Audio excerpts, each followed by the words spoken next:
very, very, very important tonight. With her today is Rose. Rose, can you tell me how you pronounce your last name? Oginga. Oginga. So she is. I win. She did. She told me that. So she is the director of Ihopee, which is an organization that we're going to talk about, how we're going to support them, and what we can do to further what her heart has been leading her to do. And of course, I don't want to leave Sheena out. Sheena is a co-founder of Go Givers along with me and Brittany, but she is also just a dynamic giver, giving in the same region, water and food, and just, so I'm just so honored and blessed to be surrounded by these amazing women. So let's start a little bit, and we're going to dive in because we only have an hour. And, you know, enough of these niceties, because some of the things that we're going to talk about, I have to warn everybody, it's going to be pretty rough, and it's going to be heartbreaking, but we want you to move. I mean, I think that we're going to have Oglah and Rose talk about the realities of living in Kenya, living as, you know, a young woman there, as a young child there. And we just want you to be aware that it's going to be a pretty emotional hour. And we're hoping that together we can make an incredible difference to the lives of these young women. So Oglah, with no further introduction, can you talk to us a little bit about what your initiative is, what you and Rose are planning, and we'll ask you questions along the way.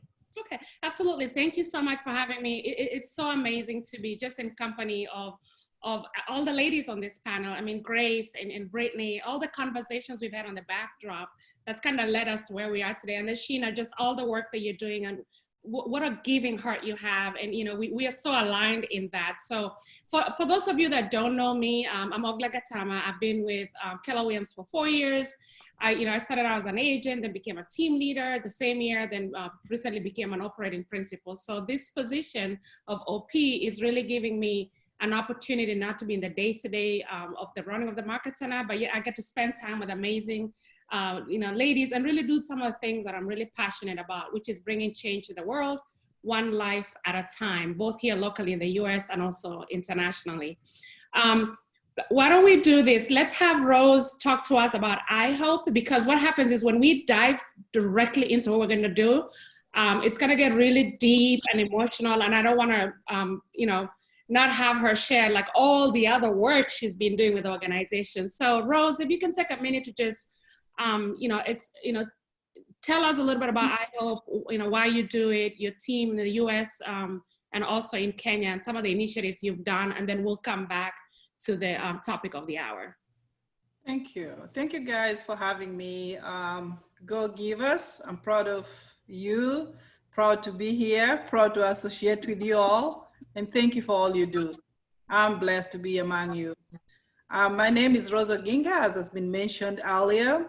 I am a director of the organization Ihopee. It stands for International Health Operation, Patient Education and Empowerment.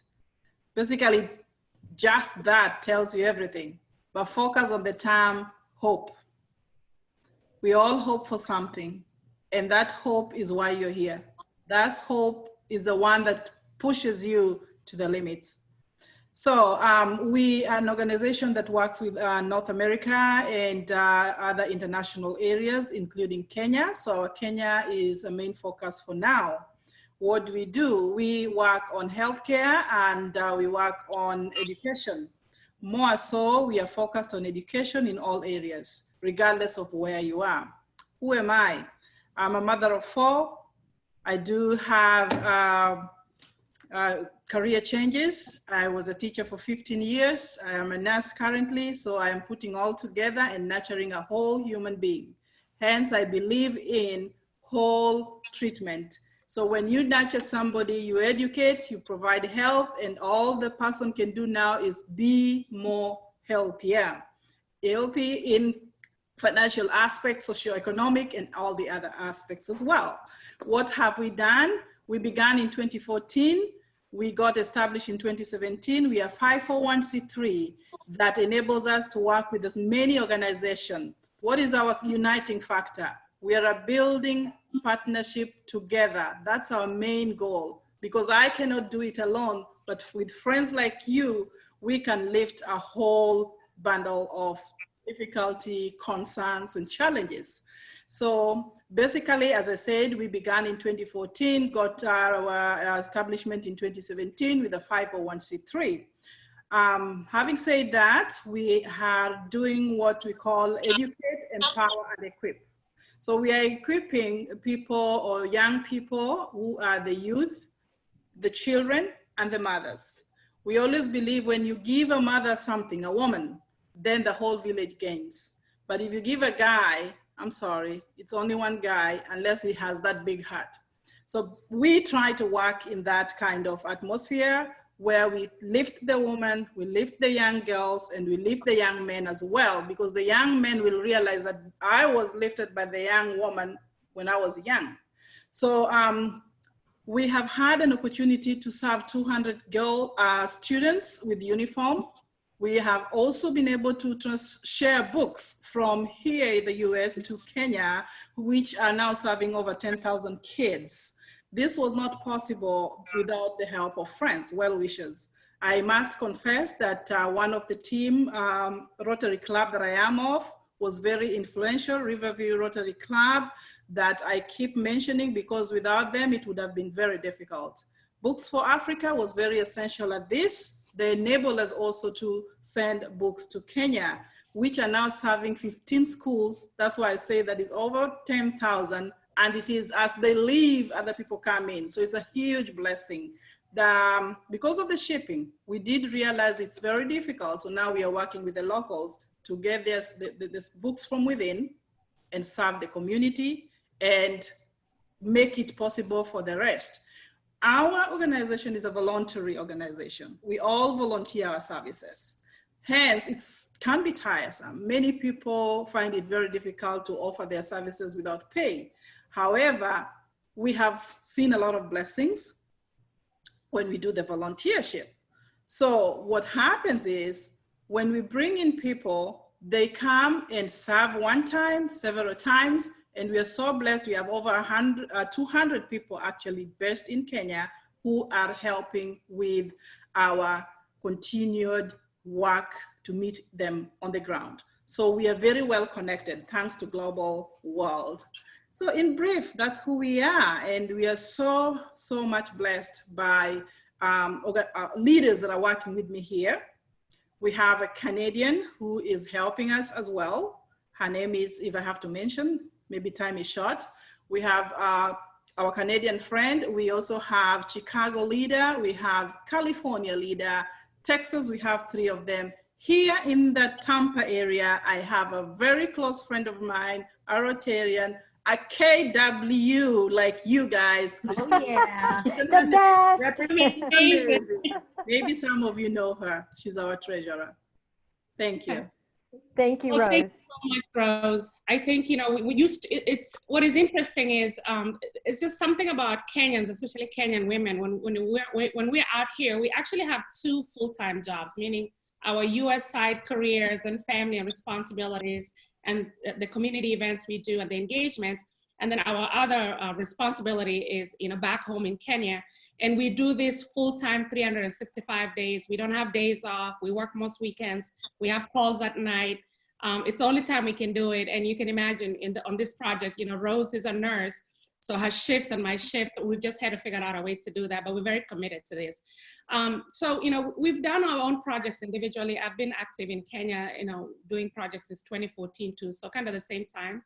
And during this pandemic, you know, we started seeing news coming out and about what was going on in Kenya. And we saw this print and this statistic literally a little bit over a week ago. Mm-hmm. And it was talking about the alarming number of girl pregnancies that's happening in Kenya. Because what happens is schools are closed, you know, the churches are, you know, have been shut down. There's really no a safe place for these young girls to be at right now, but at home, which is giving access to predators and people that are preying on them, you know, incest levels, rape, access to just men that are also not working because really a lot of places are shut down, businesses are shut down, jobs are shut down. So it's just become a recipe of disaster for our young girls in Kenya. So, you know, thank God that we have the technology right now where we can actually track this. And we started seeing these numbers, and I mean, guys, it was in the 10,000s of girls right now in a little bit over 90 days.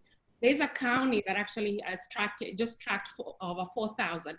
And these are girls. When we say young girls, we're talking about the youngest I've heard so far is 10. The majority of them are, you know, 12, 13, you know, leading into that, you know, 17, 18. And I think that we really look at, you know, from 10 to 19 years old. This is something it's happening. It's a reality. And it takes people like us to really come together and make sure that we, you know, when Rose and I spoke, you know, is because, you know, she was posting about it, I was posting about it. I texted her one night and I said, let's get together and see what we can do, because together we can move this conversation a little bit faster. So, and Oglah, if I may interrupt just a minute, I just want to go back to what you said. I want to make sure that people hear what you said.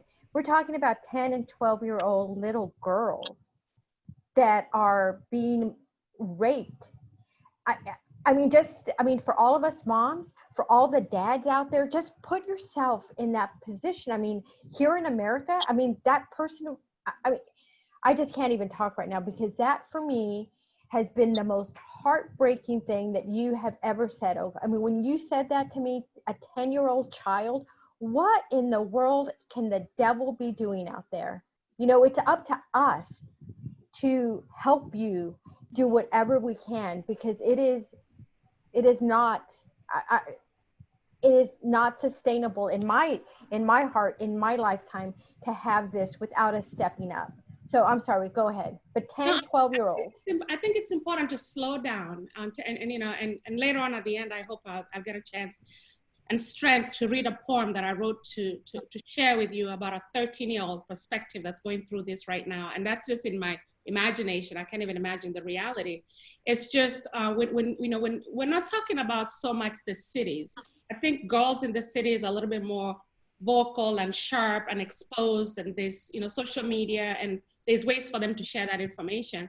What we're looking at is really the rural parts of Kenya. You know, where Rose comes from, where I come from, is, you know, more rural parts of Kenya, where it's really just it's just like a cooking pot just full of recipes for disaster, joblessness with the men, desperation with the mothers. And then you have the people that are caught in between are these girls where, you know, you'll hear very sad stories. I saw one where a mother just was offering to give her children away because she said, I have no food for them, so I'll give them away.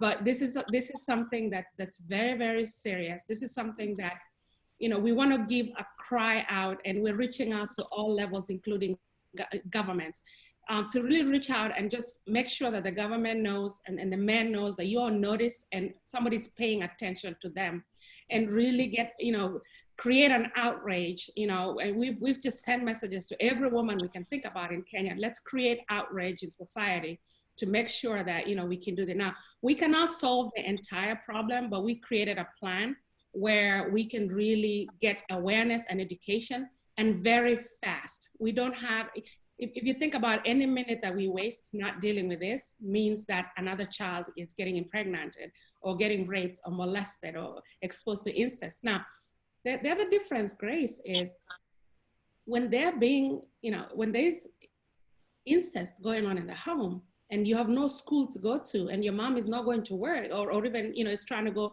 sell vegetables or do whatever she can do to make money, that means that man has access to you for days and days and days.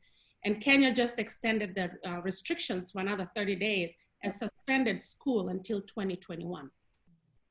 So this is something that if there's no immediate outrage, it's just gonna get worse. It's just gonna get worse. And that's why we became very sober-minded, and Rose and I really talked about what can we do? And we created a plan that we really wanna attack. So before I share the plan, Rose, did you want to add anything maybe I didn't cover? I think you pretty much got it. Okay. So the reason we're here, Go Givers, is we're coming to you with a lot of humility. We have a goal, and it's a very fast goal, and it's one that needs to be implemented right away. As you're speaking, we already have programs happening. So our goal is we took just the 6 main regions that are affected, where we're really seeing the numbers, starting from the one with the highest to the one that's kind of low. It doesn't cover the whole of Kenya, but it covers kind of what we call the hot spots. And between now and August 31st, we'd like to hold 14 events. Right now, the government is allowing small groups in up to 50. So we figured if we got together in these regions, events with 50 girls, and then some volunteers, get together a group of professionals, you know, doctors, therapists, teachers, spiritual guides, to come into these conversations. And the way we're looking at it is we are going to create packages, sanitary pads, you know, just some care packages put together for distribution. But before we distribute, we obviously have the conversations with them where they're guided, they're inspired, they're empowered, they're taught the basics. Something that broke my heart today is somebody actually shared this presentation of how to take care of yourself. And I'm trying to imagine my 12-year-old reading that. And I broke down today because no child should be reading that. No child should be reading that, you know, anywhere where you wear panties should not be accessible to a male. Oh my gosh. And you're talking about, I looked at it and you know, my auntie shared it with me from Kenya, and she shared it with our chat, and it bothered me so much. And yet every time I get that emotional, I check myself real quick and say, Oglah, you can either be emotional and angry, or you can continue chasing the outrage and creating more impact. And which is sad, because as a mother and as a woman, you just want to wallow into that anger and just really express it. And yet right now it's not going to help us in any way, or help those girls at least. So when we do those 50 groups of 50, we want to do 14 of them, which kind of gives us access to 750 girls. And by doing that, number one, it brings attention to that village and that area where there's meetings going on. There's a lot of noise about it. There's social media outrage about it, and people sharing that while obviously protecting the identity of the girls.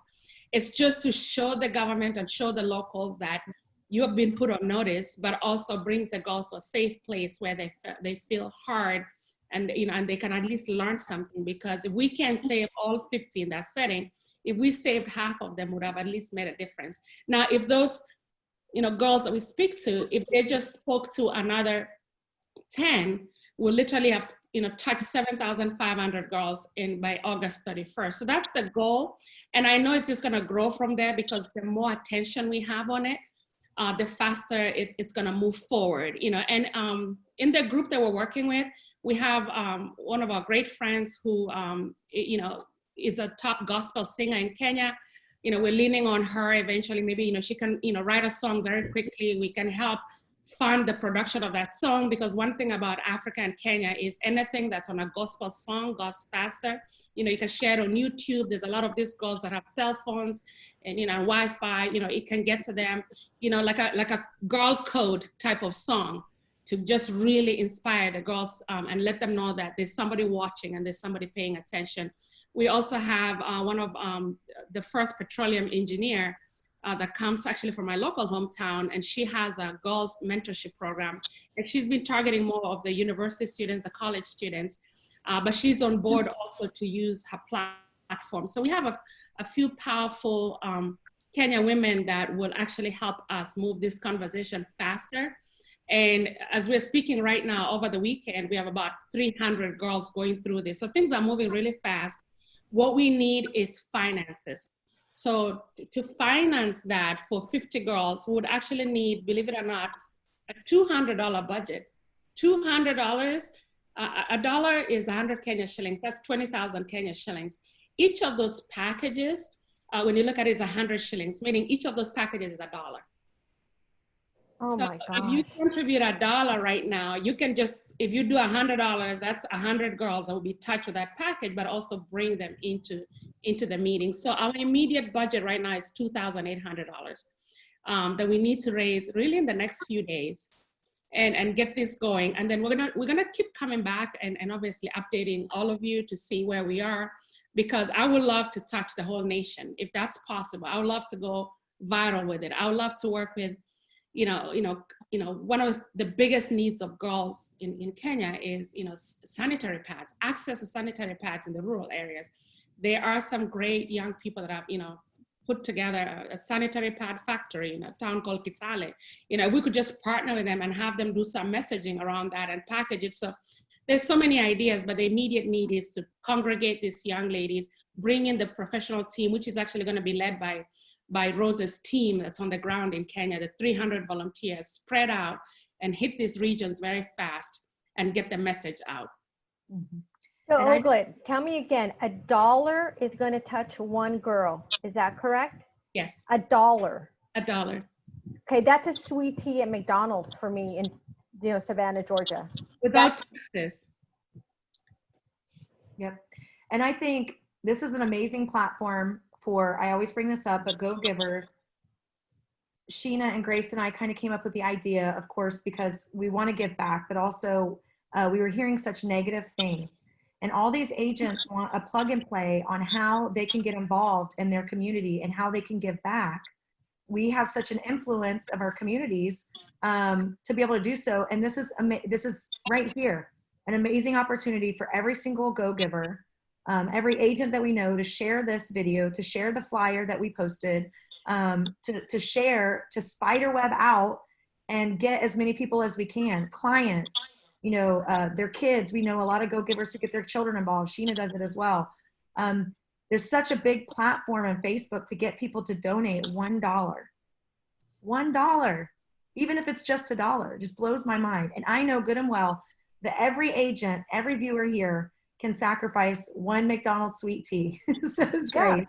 That's what it is. To be able to help these girls in Kenya. I can't even, when you said the amount, Oglah, I can't believe it. Mind blown. And I saw your face too, Sheena. Well,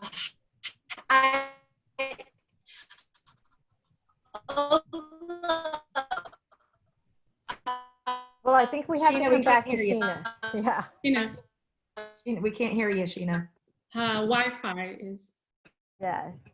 But we can't hear Sheena right now, but she is one of the biggest givers that I've ever met. I mean, I think she is just an amazing woman, and I know she's with us in this fight. And like Brittany has very eloquently said, it's $1. Each of us can do that, and we're going to share this on as many platforms as we can. So, Brittany, did you have any other questions for Oglah on this program, on how we can do this? Yeah, so Oglah, we're gonna, obviously, I'm giving you full permission. Hold on one second, we're getting feedback. I don't know who it's from. Oh, it's Sheena's still trying to talk. Okay, she got off and she came back on. She'll come back on. I texted her. One of the biggest things is what is going to be the easiest way for us to donate? Of course, everyone who's gotten these amazing cups, we've just been collecting the dough in our Venmo for the Go Givers Venmo, and of course, Go Givers, we're going to give every penny that we have in there, to start you guys to stockpile that. But what is the easiest way? I know we had a flyer that had some ways to be able to give back, but what's the easiest and best way for us to give? The easiest way right now, we have a Cash App handle. We have a Venmo handle. Rose, if you want to put that on the chat so that we can have that shared out with the flyer. And then what Rose and I are doing is every evening, we're actually looking at the money donated, because these events are happening and we're speaking and we're just allocating to each, and we'll be reporting out obviously and sharing pictures so you guys can see what you're doing and just the impact that you're having as we move along. On Rose's Facebook page, she has those pictures too. She'll be tagging me on those too. And so we'll share the Venmo and the Venmo handle and the cash handle for Cash App. And those directly, you know, because they already has a 501c3, they have bank accounts. Anybody needs receipts. We've had some donors that are, you know, coming out with more. And if you need receipts, Rose will be able to generate those and make sure that we share. We want to track and make sure that every dollar is accounted for. The other thing too, I wanted to share with you ladies is the community in Kenya too is participating. They're also crowdfunding too, because they want to match what we're doing. What Rose and I have agreed on for years is we like to teach them how to fish. We don't give them the fish. So they're contributing a portion of it. We're not expecting a lot because obviously people are out of work and the country just went back into restrictions again, but at least there's some things that they're doing. But one of the things that is so amazing is the engagement. One of the events that's going on Saturday, the 11th, is actually my niece. My niece runs a travel agency in Kenya, and she has 150 youth there. And we're trying to figure out, because it's a mix of boys and girls. So she and I have a call tomorrow to try to figure out how to move the girls out at one point and kind of have this conversation going. So these are things that are happening very quickly, but we have such an amazing team on the ground that's really committed to get this thing going as fast as possible. One of the ladies that's on our group here in the US, 5 girls in her immediate family, 5 are pregnant right now, all under the age of 18. So, Sheena, are you back? She's back there. Let's see. Oh no, she looks frozen still. Yeah, I just want to piggyback on what you just said. As she said, the number of girls that are the youth rather, that are being talked to right now. I know she has Sheila doing something right now at the back, and we have Nairobi and Mulolongo, Machakos area, that we have our team going on for 150 young boys and girls as well, because if you don't teach both, then what? So as much as we don't put them the same in the room, like now we have, you know, as in the Zoom going to our rooms, so we make sure that they get the right teaching. In Kisumu area, we also have 150 over this Saturday. In the past, we've already done 200 of the youth. So it's going, we just need that support, and we really thank you guys for accepting this challenge. Help us make it. We are thinking of using a projection in the near future. This will enable capture more people, given the atmosphere that we have, the COVID-19, any best media of reaching as many as we can. We are really, you know, praying for that kind of system. And Rose, do you want to tell them about the radio show too with the ladies? Oh yes, absolutely. That's the one I was talking about. I just gave the number of people. The radio show was well received. That's a very key thing. If we can get into a media station and explain exactly what's happening. People, it was a talk show, and there was an opportunity for them to ask questions. And I'm telling you, people were very open and really explained exactly what happens there. Incest not left, you know, inclusive, brother, sister thing, neighbor thing. The kids don't know what to do. Families don't have a job, and so they use their children to go out and do whatever they do and bring food. It's a very sad situation. So yeah, the talk show went very great. It was a sensitizing moment. Everybody got to know that this is going on and something has to be done. And I know the government is working on it, but they need to do much better. Yeah. Well, I think what you guys said is very true. I think the more eyes we have on something like this, that the world is watching, just not, you know, that it's not being in the dark shadows or in a corner somewhere, I think things will move, because I think there's nothing more than, you know, a media sensation or, you know, anything that we can do to bring light to it has to happen, because I didn't know any of this was going on until I heard Oglah talk about it. I mean, what in the world am I doing, honestly, with my life if I can't help a 12-year-old child not be impregnated by incest or by rape? I mean, this is so big. Oglah and Rose and Brittany and Sheena, I mean, this is so big. We can make such a difference. Just one little girl that we can just help, you know, I mean, it breaks my heart. It just absolutely breaks my heart. I agree with you, Grace. A teacher who is a principal in a village had to take 30 kids just to help them have lunch in her house every day to make sure that she teaches them the right way to go. Instead of taking the cheap, the cheap is expensive in the end. They get sick, they get pregnant.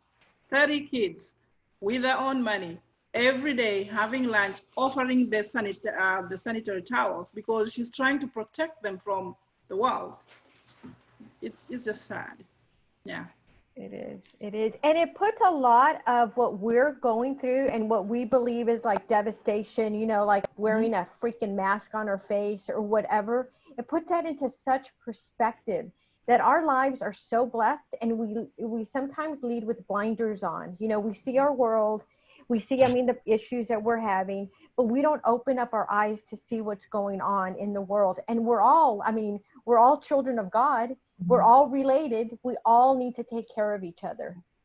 I think, Oglah, this morning I was listening to you and on Command Your Morning with Nick and Karen. And I thought we have the need to kind of say things and just chit chat, and our small talk has become around, even we're guilty of it. We were just doing it, but everything is about, what's going on, what's COVID, how is COVID affecting you? How's it this? And I said, as I was kind of joking about our areas determining what their, parents are determining what their kids are going to do for the next school year. And I said, but we have bigger fish to fry. And Oglah, when I was listening to you this morning, I was getting ready for the day, you said that you were just talking about the basic need of water. When you saw at Bold, they were doing the gratitude, and you were just thinking like just to have clean water. And Sheena does a good job, her and Rich, about speaking to this, but there's just so many things to put into perspective that we have nothing really to complain about when you think of things, in this light, for sure. Yes. Sheena, you back? No. Oh, Sheena is having such a time today. I'm Yes. Because I love her spirit, and I would have loved to hear her perspective. Let me give this poem a shot. I wrote it at night, and because we share the story, and you hear the conviction in my voice, and you hear Rose's conviction, and it gets you emotionally connected to the story. I wanted to write a poem or a statement from the perspective of that girl in the village, because I can relate. I can relate to the problem. I really understand what poverty can make you do. I understand how parents get into such a desperate situation, and then how a young girl at 13 would think that it's her responsibility to do something because it's just everything that's going on. So let me get at it before I get emotional. So this is from a perspective of a 13-year-old girl. It says, listen to me, I'm crying out. Can you hear me? Sitting here alone, thinking about the decisions that I've made, or the decisions that were made for me. Sitting at home with nothing to do, with no school to go to, no church to attend. Mom is so desperate to feed us. Dad is sinking into sadness so deep and rage. Normal life is over as we know it. We have nothing and no hope. With such hopelessness, we're turning on to each other in anger and frustration. God, we need you now more than ever. Where are you, Jesus? My friends and I met. We discussed ways to help. This girl spoke out loudest, sharing that her new boyfriend gave her some money and bought her some groceries to bring home. Her family sat down that evening eating food like the family that she was used to. She did that for her family. She sacrificed her body to him to be able to feed her family. She didn't care what happened to her as long as she could bring food, laughter, and happiness back to the family. And he kept giving her a little bit more every time they did it. With such hopelessness, we're turning to each other in anger and frustration. God, we need you now more than ever. Where are you, Jesus? I took action today. Walking to the area where the border bicycle men are, I summoned courage and presented myself. He stepped out and approached me. He's older than me, but not big. Maybe it won't be so bad. He was quick to assure me that he can be there for me, that he can help my family. So charming and confident. I knew not to believe him, but what's the alternative? An angry father, a hopeless mother, my hungry siblings. maybe it won't be so bad. I have to be strong. I have to be the solution. With such hopelessness, we're turning to each other in anger and frustration. God, we need you now more than ever. Where are you, Jesus? He took me to a small room. It was horribly painful, my first time. He kept complaining that I was rigid. I stopped feeling and just laid there in surrender. He told me to be a woman and please him. I don't know what that meant, but I pretended. It was horrible, but I kept thinking about my family. It's not about me, it's about them. Maybe dad won't be so angry at everybody. Maybe mom will stop crying. Either way, I was helping, providing a solution. I left the room with a little money for groceries. My parents were too distracted to ask me where I got the food. I spent the day and night in my room deeply ashamed, but also relieved. I bought just a few hours of happiness for my family. I don't know what will happen next. Will I get a sexually transmitted disease? Will I get pregnant? How soon will everyone find out? I don't know, but I have to be strong. I'm 13 years old and I should be getting ready to get married anyway. But will anyone else want me? I am damaged goods. I have to stop thinking like this. Right now, my job is to help my family. I just want us to go back to normal. I want all of us happy, eating and laughing like we used to. When dad worked and mom grew vegetables and sold them in the market. I want the coronavirus to go away. It's bringing too much unhappiness to my family. Lord Jesus, I am appealing to you. Please end this horrible disease. Our family won't survive this. We're staying home safe, which means no work for dad, no marketplace for mom to sell her vegetables, no school for us, no food for the family. I don't know how much more I can do this. It's horrible. I want a future just like any other girl, to go to school and get a job, to help my family later on. I don't want this. It doesn't seem like the life God wants for me to live. We need you, Jesus. Please help us. Oh my gosh. Oglah. I mean, what do you say to that? I mean, we know as Christians, we always say we're his hands and feet, right? We are his hands and feet.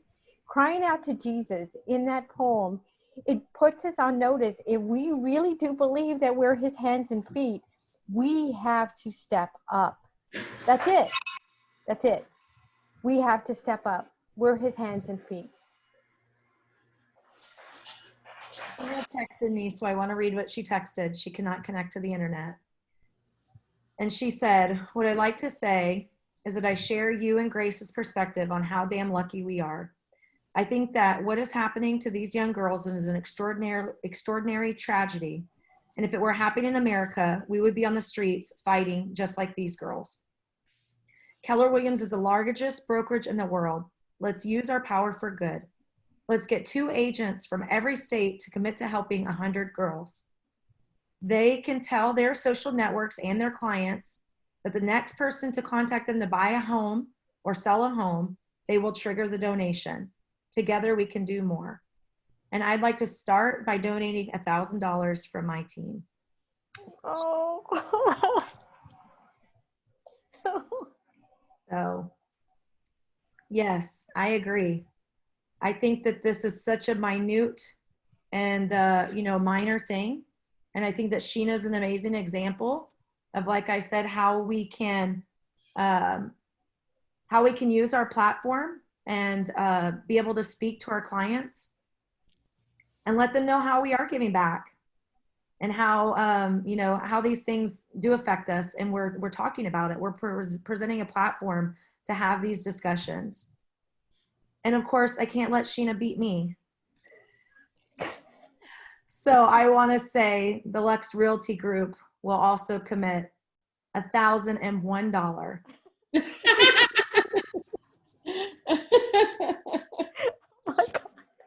the IHOPE. And that's because I will never let Sheena show me up. That's why.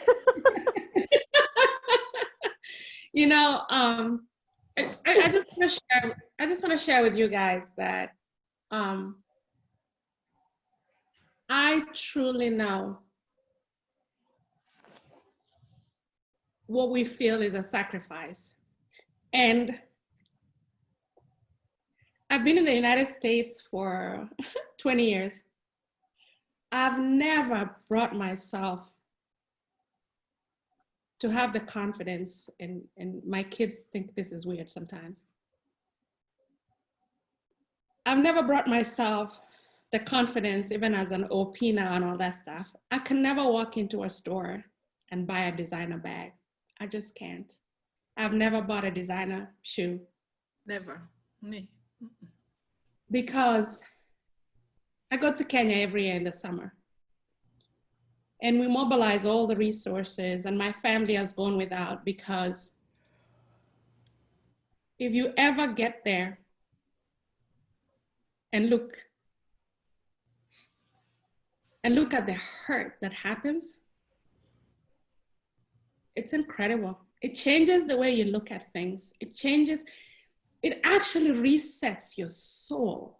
Every time I come back, I'm more energized, more reset, more focused, and I have to do more, and I have to do more. And I remember when I was going through the process of becoming an OP, it was hard to think about the financial commitment and stuff like that, but I kept asking myself and telling myself, Oglah, this gives you the largest platform to keep sharing the plight of the world. And you guys know that I do a lot in the US too, locally. I've done a lot in the US for the last 20 years, just in local communities here. And I'm so honored today that at this level, I can have this conversation, because if I never went to the Lady Leaders events where I spoke, we would never be connected like this. And the sacrifice you're doing, each of you are doing, would change lives in such a way that you will be so rewarded. God will reward you in so many ways, because it's a sacrifice. And yet you get an opportunity to change so many lives in a place where there's so much need. We have so many other projects that we do, and one of the ones that we're now just focusing on the girls. But there's a component of focusing on these girls right now that is bringing these girls to the adult industry. And I told Rose, I don't want to talk about that, because let's do this first. Because predators will go there and they'll take advantage of them for a few Kenyan shillings to shoot adults movies. But we can't be everywhere. We can't solve it. We'll just start. Oh my God. So thank you for doing that. Yeah. Thank you. Yes. And you know what, honestly, Rose and Oglah, thank you guys for making the time commitment and for getting out of your comfort zone and for doing things and sacrificing your family time and your energy to share with us what you are doing too. I think that to me, and my personal opinion, is the monetary thing is the easy thing. What's hard is what you guys are doing. That's the least that we can do. And I don't look at it as a sacrifice. I look at it as a blessing. I really do. We're in the position as realtors that we can do that. A lot of us can. And, when you can give back, you should give back. So we got $2,001. Go givers. We need 799 more. So yes. And let me tell you, Oglah and Rose, I mean, this is not a one night commitment. I know that the three of us are behind you for the long haul. I mean, you've opened up our eyes and you've opened up our hearts to what is going on, and what little that we can do to help, we will. But I'm telling you right now, it was not a coincidence that you spoke at Lady Leaders and we got to meet. It's not a coincidence that I've known Sheena and Brittany for years and years and years now. And Rose, it's my honor to meet you. And honestly, this is not a one night, let's get this little 1 hour thing out of the way. We are in this with you. So I'm just so appreciative, like Brittany, that you guys have shared here with us. We're going to share this on Lady Leaders. We're going to put it on, Brittany's VA is going to download it to YouTube. We're going to share it on our personal pages. This is just the beginning. I want you to know. This is just the beginning. Yeah. And Oglah, if you can, I think, you know, if you're up to it, or Rose, whoever, feel free to, you know, update us on the Go Givers page. If there's any way that you want to direct the agents to the best way to be able to donate, or, you know, to give back to this cause, or anything that they could do. If they don't have the monetary, you know, abilities, then how can you make a connection? What work can they do? Any little thing. And hopefully you don't get bombarded, but anyone could reach out. Okay. Yeah. Yeah, she's in a member there, and Rose will add you to Go Givers too if you'll have it, and definitely reach out to you. And Oglah, you come from a leadership position. Lead us. I'm telling you, we talk about it every single time we're on Go Givers. People just want to know how to do what to do. Absolutely. Do we have permission to share some of the you know, pictures as the events are going on? Because I think visual, and already I had added Rose. She just needs to get approved to Go Givers. Okay. We'll share some of the information there. So Rose and I will be there. What we're doing is we'll be, you know, channeling the information, so it's coming out in a very organized way as we make progress, because this is big. This is bigger than all of us. Mm-hmm. And God has brought us here for that. And we're very capable. Everybody on the Go Givers, I mean, Keller Williams, I told Rose before, I said, I'm gonna introduce you to some amazing human beings that will just blow your mind. And I attest, here it is. Thank you guys, thank you. I don't know how to thank you, but only God, that's our motto. Only God can do it, not us. Yeah. And I just want to thank God for those people on the ground during this very difficult time. It's lockdown, but they're like, we can do something. We will do something regardless of the situation. And them themselves are going through a lot, but they have chosen to do what's right. And you people have done it too. Thank you, Go Givers. I really, really thank you from the bottom of my heart. Our organization, www.ihope.org, is well protected. It serves whoever wants to go there, because there are people who prefer that as well. You can do that as well, and it goes direct to the account. And we shall definitely send the receipt and also send the exemption form. So please, it's a 501c3. We are ready to work with you. We are building partnership together. I have gotten a partner, and that's KW, and I have gotten a partner, the Go Givers. Thank you from my team. Thank you so much. You're very welcome. Thank you, Rose. Yeah. Thank you, Oglah, for introducing us. And Sheena said, please do share and send the information on the impact. Sheena's very big on the impact. She wants that follow-up. Everyone knows that their money is making a difference. And she said, no, thank you, Rose. So, of course. And that, Oglah, do you have any parting words other than a big thank you to you and Rose both? And we can jam out to our theme song that I think we've proven here today. Anything else that you can think you wanna say or share with the group? I always like to part with this right now. We are living in very, very unprecedented moments. We're being tested. Our resolve is being tested. Our humanity, our religious, honestly, beliefs. There's so much turmoil going on internally in the USA too, and I never take that for granted, that at the end of the day, let's live on the now. Let's listen to each other. Let's have empathy. Let's understand. Let's ask questions just to understand somebody else's different perspective. Let's pay attention. You know, one of the things I did today was send a couple of messages to teachers from my children's schools that I haven't seen in a while, and just say, hey, how are you doing? I know there's a lot of worry right now about whether you're coming back to school or you're not coming back to school. Reach out to people in your market centers, reach out to your community, reach out to people in church, and let's live in the now, understanding that while these are really trying times, I think God always gives us more strength than we can ever know. And I know He's giving me strength, and He's giving me inspiration to keep going. And my physical body is not tired. My mind might get bombarded sometimes, but my physical body is not tired when I think about the bigger need that's out there in the world.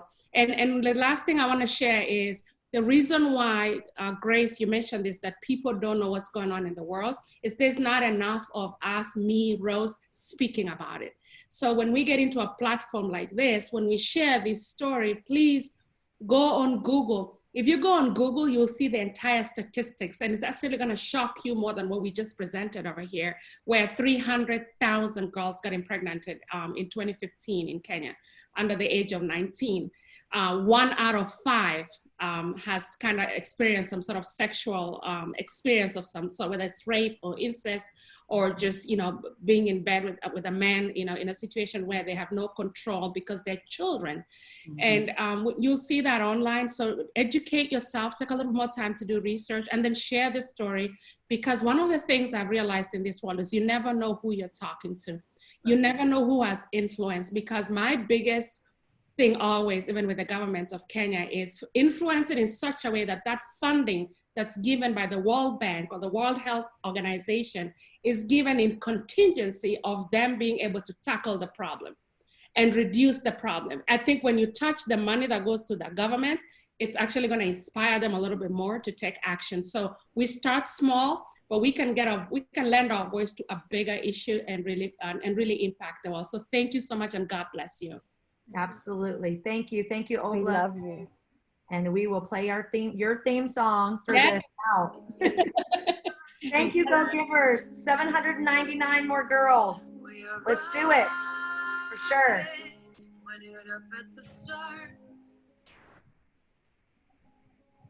Did you get it?